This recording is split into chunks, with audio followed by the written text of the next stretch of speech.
Within minutes of Saturday's shooting, before all of the bodies of those 10 murdered Americans had even been identified by their loved ones, professional Democrats had begun a coordinated campaign to blame those murders on their political opponents. They did it, they said, immediately.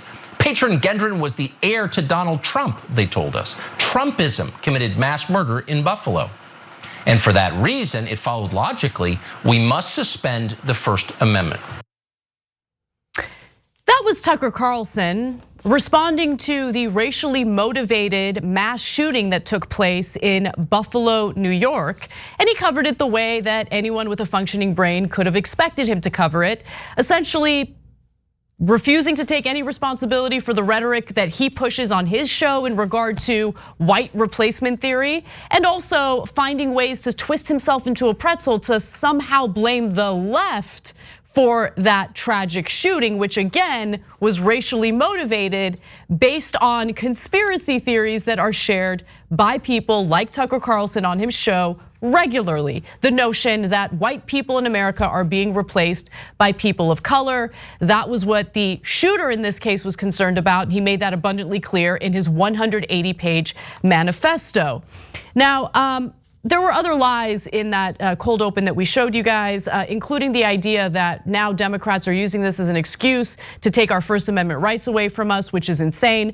I will agree, though, that there are some Democratic politicians who keep repeating that the First Amendment doesn't protect hate speech. That is not true. The First Amendment does in fact protect hate speech, but it does not protect certain forms of speech, including incitements toward violence. The example that gets given all the time about the limitations of the First Amendment, of course, Cenk, is you can't yell fire in a crowded theater.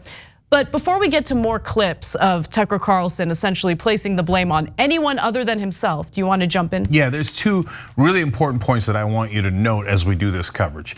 So as usual, it's a sleight of hand that Tucker Carlson does. The guy writes a 180-page manifesto about how he hates non-white people, black people, Latinos, etc., and says, I'm going to murder them because of this racist ideology. It is crystal clear. There's 0% doubt about it. Then Tucker Carlson comes on there and goes, can you believe they're talking about race? It's amazing. It really is. But wait a minute, the guy who did the shooting said, I am doing it because of race. If we left race out of the story, we would be lying to you. He did it because it was cloudy? No, he wrote 180 pages on why he did it. So he's saying the minute they accurately cover the story, they're making it about race and they're making it about politics. The guy clearly wrote, I want to change the political dynamic of this country by making sure that people do not immigrate here and that white people are still in charge. So that's the first sleight of hand. The second sleight of hand is he makes it seem like everyone on the left is against all speech. Right. So the actual speech here that is relevant, by the way, as Anna pointed out, so that both the right and the left get it right in terms of the politicians, right? No, the speech we're talking about that's problematic is incitement towards violence. That is not legal. If you want to say, look, I hate all black people, I hate Muslims, Jews, whatever, yes, you have a right to say that in America. But you do not have a right to say, now let's go kill them. Right. Okay, and that's the other sleight of hand. He makes it sound like, everyone on the left wants to ban all speech because we're worried about incitement as speech. And so just be on the lookout for that. Yeah, that's a great point, a good distinction. One other thing I want to address about the first video we showed you. It's interesting that he claims that this is like all part of the Trump derangement syndrome, how everyone's focused on Trump and how Trump incited this and he's an heir to Donald Trump. No, Tucker, I know you're fully aware that people have actually been hyper-focused on you and the rhetoric you use on your show. Actually, shockingly, this is one of the few cases where it hasn't really been about Trump. It has been about the kind of conspiracy theories that he peddles, Tucker Carlson peddles on his own show. See, that's such a great point. That's another sleight of hand. And I realize now that every time I mention sleight of hand, I do this. That's like for 3-card Monty. 3-card Tucker, he's moving the cards around, right? Yes.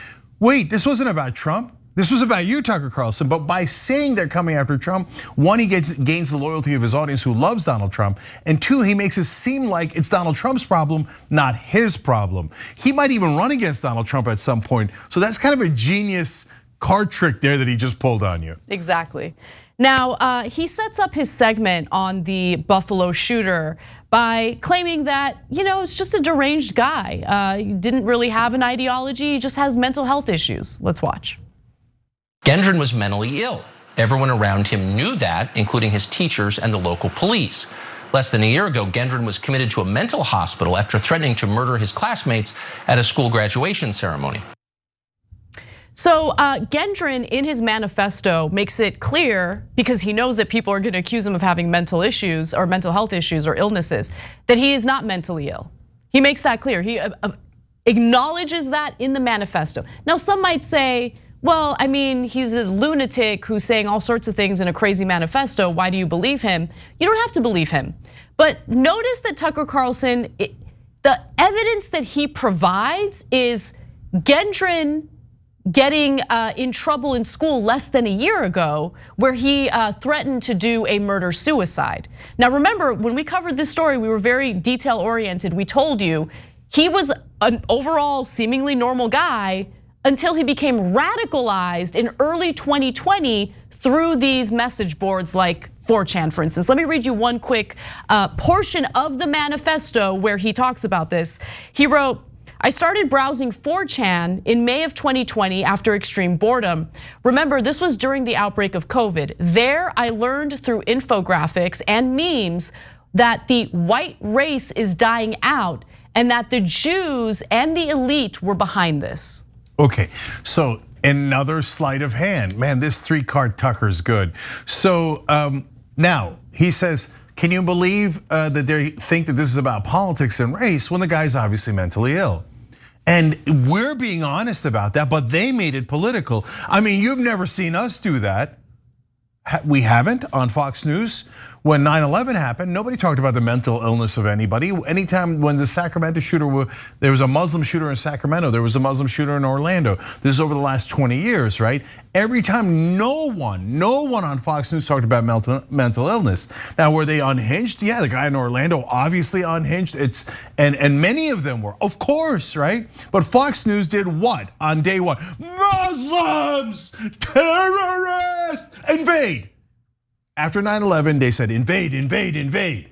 They made it political on minute 1 and never talked about mental illness. Now, an interesting person in I don't know if this is a middle ground or whatever it is, but the Unabomber. The Unabomber also had a manifesto. When you do a manifesto, it is devoutly political. Dylan Roof also had one, right? And so you are declaring, I am not mentally ill. And by the way, you don't have to take their word for it. They're all at least a little troubled, right, to say the least. Right.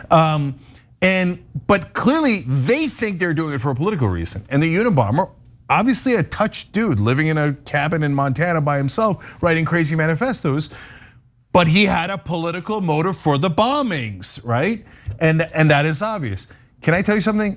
Having read now a lot of right-wing ideology and philosophy, they're now this new group called the New Right thinks the Unabomber is a hero. Yeah. They've like a portion of the right wing has and not an insignificant portion, not a fringe, like a giant portion, has lost their goddamn minds. Yeah.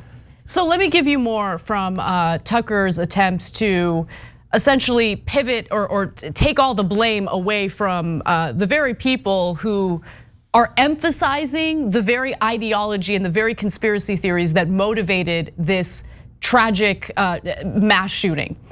In the next video, he specifically misrepresents the shooter's manifesto, which again, I read for myself. So let's hear what Tucker has to say. And then you know what? We'll actually give you excerpts from the actual manifesto. Let's watch. What he wrote does not add up to a manifesto. It is not a blueprint for a new extremist political movement, much less the potential inspiration for a racist revolution. Anyone who claims that it is lying or hasn't read it. Instead, Gendron's letter is a rambling pastiche of slogans and internet memes, some of which flatly contradict one another. The document is not recognizably left-wing or right-wing. It's not really political at all. The document is crazy. It's the product of a diseased and organized mind. Now he mentions, the document isn't really left wing or right wing, and I think it would be a mistake to try to take this manifesto and fit it into some neat box in terms of, the partisan politics that we have in America. There were portions of it where he's talking about crypto, for instance, but the one thing that was consistent throughout the entirety of the manifesto was his belief that white people were being replaced by people of color in America, and that white people needed to rise up and do something about it, to purge people of color from the country, even if that meant murder. And as you can see from his own actions, he meant it. So let's go to the excerpts from the actual manifesto, since Tucker Carlson thinks we're all dweebs who haven't read it. Now he writes, the shooter here, when he asks himself, he answers questions that he can predict people are gonna ask him, like, why did you decide to carry out the attack? I carried out the attack to show to the replacers that as long as the white man lives, our land will never be theirs and they will never be safe from us. To directly reduce immigration rates to European lands by intimidating and physically removing the replacers themselves. To intimidate the replacers already living on our lands to emigrate back to their home countries. Sounds so left-wing, Anna. I can't tell. Is he left-wing or right-wing? I don't. By the way, everyone on social media, every right-winger on social media today is like, no, he's actually a left-winger. Yeah, of course. They're the easiest people in the world to brainwash because they want to be brainwashed. But Jake, they're not it's not that they're brainwashed. It's that they know what's happening and they're providing cover for what's happening. We need to stop making the mistake of assuming that they're all morons who don't know what's going on. They spew the same garbage conspiracy theories themselves, and then when things pop off, when there's an act of violence, you think that they want to take responsibility for it? They're not gonna take responsibility for it. I mean, at a minimum, they're the most disingenuous people you'll ever meet. Yeah, the people on the left all hate immigrants and black people. And that's why we hate critical race. Wait, what? You know what the shooter did in the middle of this massacre? You know what he did? He's specifically targeting black people in the supermarket. At one point, he comes across a white person in the supermarket. He had his gun drawn at that individual and realizes he's white. You know what he did? He apologized to him and kept moving. All right, name one person, if you're a right winger out there, name one person on the left who says we should shoot black people but not white people. One person on the left. You'll never find that person because nobody believes that. That's not a left-wing position. It is the exact opposite of a left-wing position. How do you guys say that all the time? Oh, you guys like black people too much. You're trying to give them all the advantages, huh? And now you turn around and say left people want to kill black people? Are you insane? They're just such giant liars. A few more excerpts from the manifesto. And by the way, the reason why I read excerpts from the manifesto is because the media, like the so-called nonpartisan corporate media, they want to avoid providing any coverage of it. They don't want to in any way emphasize this ideology. But when you don't give people the details of what the manifesto says, it provides an opportunity for the smear merchants, for the liars, the disinformation merchants, people like Tucker Carlson, to lie about what's in the manifesto. So let me give you more. He says that the attack was to agitate the political enemies of my people into action, to cause them to overextend their own hand and experience the eventual and inevitable backlash as a result, to incite violence, retaliation, and further divide between the European people and the replacers currently occupying European soil.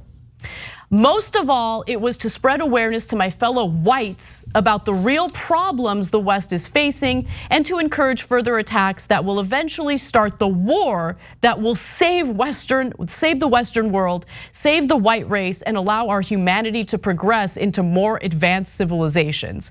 And he was also answering the question about whether or not this was an anti-immigration attack, anti-immigration in origin. He says, yes, beyond all doubt, anti-immigration, anti-ethnic replacement, and anti-cultural replacement. I can think of one show, a prominent show, that spews this on a nightly basis, and that's Tucker Carlson's show. If you don't believe me, we've got the receipts on that as well. We can go back to that. All right, so Tucker Carlson and Ben Shapiro are a hilarious joke. Ben Shapiro also, this is the woke left. Oh, how could this be the woke left? You guys are self-parody, man.